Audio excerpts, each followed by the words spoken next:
এ জীবনে আপনাদের মতো রাজা আর রানীমার মতো মা পাবো না। তাই যাওয়ার আগে আমার ছোট্ট একটা অনুরোধ, আপনাদেরকে আমি আমার শেষ প্রণাম জানাতে চাই। মাগো, আর হয়তো দেখা হবে না মা।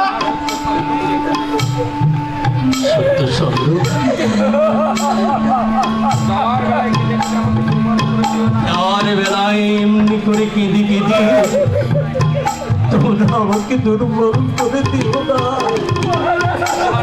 দুর্বল করে দিও না, দুর্বল করে দিও না মহারাজ। মহামন্ত্রী, আপনি একবারই চিন্তা করে দেখুন।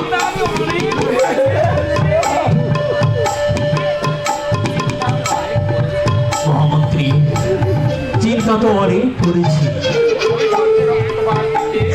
এই ওই স্বচ্ছ রক্তপাত হতে ঈশ্বর যখন আমাকে মুক্ত করে দিয়েছেন, তখন তোমরা কেন আমাকে বাধা দিচ্ছ?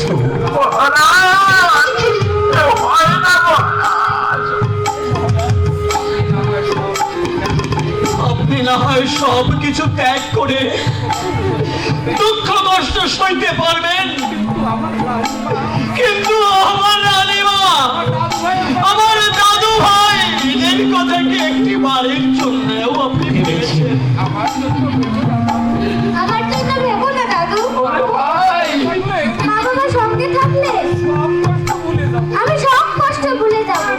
ওরে দাদু ভাই, কি দেশে আমি তোকে দেখছি রে দাদু ভাই। তোর এই দেশ দেখার আগে আমার চোখটা কেন অন্ধ হয়ে গেল রে দাদু ভাই। রানীমা, আমি আপনাদের একই দেশ দেখছি রানীমা। এই দৃশ্য দেখবার আগে আমার মৃত্যু কেন দিলি না ঠাকুর? কেন কেন তুমি এত ভেঙে পড়লে আমাদের যেতে যে খুব কষ্ট হবে। তোমার কথা আমরা কোনোদিন ভুলবো না। রাজ্য পরিচালনা করতে গিয়ে মহামন্ত্রী কোনো কুক্ষণে হয়তো কখনো কোনো অন্য কথা বলেছি, হয়তো বুঝিয়ে না বুঝিয়ে কোনো গালি দিয়ে ফেলেছি, আমি বুঝিনি। আমি রাজা নই, আমি মহারাজা নই। আমি আজ শুধু একটি কথা বলতে পারি, আমি দানে শ্রেষ্ঠ, আমি দানবী, আমি মহারাজা নই। বলবেন না আমি আমার পিতৃতুল্য তোমার কাছে চাইছি। আমি আগামী দিনের পথ চলা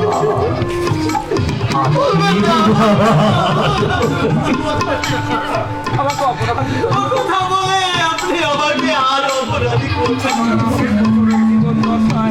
আমার 80 বছরের জীবন দশায় আপনার মতো প্রজাবলক রাজা আমি দ্বিতীয়টি দেখিনি। আমি যদি আপনার কারণে কোনো অপরাধী করি, আমাকে আপনি ক্ষমা করুন। ওঠো মহামন্ত্রী, আমি তোমাকে বড় বিশ্বাস করি, বড় বিশ্বাস করতাম। আমার শুধু একটাই দুঃখ, বিদায়ের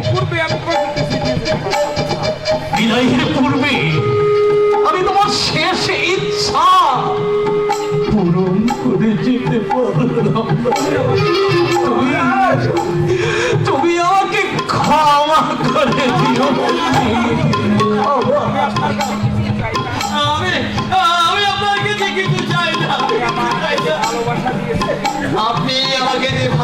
দিয়েছেন বাকি জীবনে কোনো দিন আমি ভুলে যাব না মহারাজ, কোনো দিন না। শৈবা প্রস্তুত হয়েছে।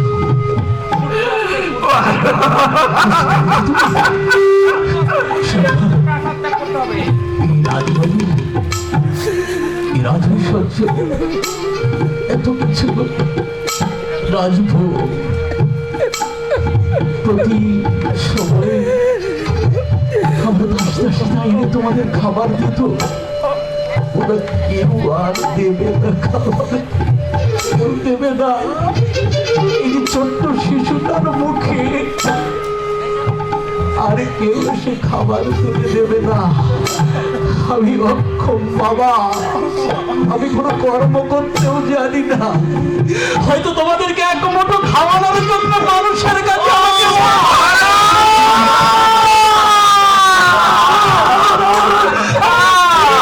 করতে হবে, মানুষের কাছে।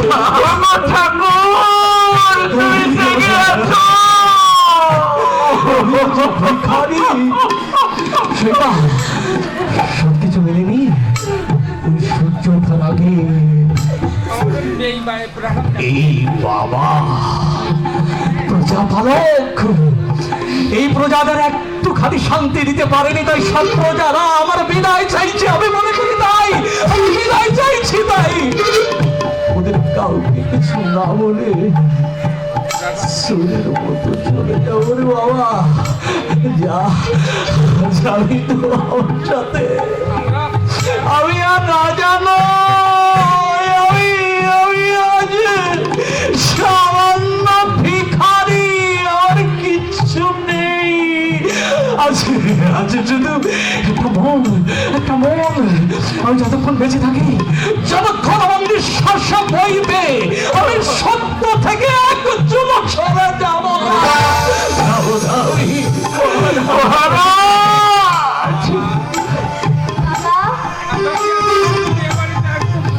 আমরা কি কোনোদিন আর এই বাড়িতে আসতে পারবো না? বাবারে সবই তো ঈশ্বর জানে। না না, এ বাড়ি যখন ঈশ্বর নিয়ে নিয়েছে, এ বাড়ি তো আমার না। সবকিছু জগতের সবকিছু ঈশ্বরের দান। সেই ঈশ্বর যখন আমাকে পথের ভিখারি করে দিয়েছে, তখন এ বাড়ি আমি আর চাই না বাবা। তোকে নিয়ে আমি অজানার পথে বাড়ি দেবো, অজানার পথে। বাবা তোকে বাঁচানোর জন্য যদি আমাকে ভিক্ষা করতে হয়, আমি তাই করবো।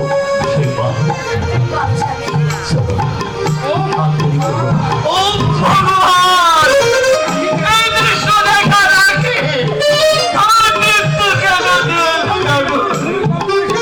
কেন একটা ভূমিকম্প এসে এই রাজ্যটাকে ধ্বংসস্তূপে পরিণত। না না কথা বলো না, কথা বলো না। কেন বলবে? শুধু আমার জন্য কেন বলবে? আমি অক্ষম বলে কেন বলবে? এই অযোধ্যা আমার প্রাণ। আর এই প্রজারা যতই ভুল বুঝুক না কেন, আমি প্রজারা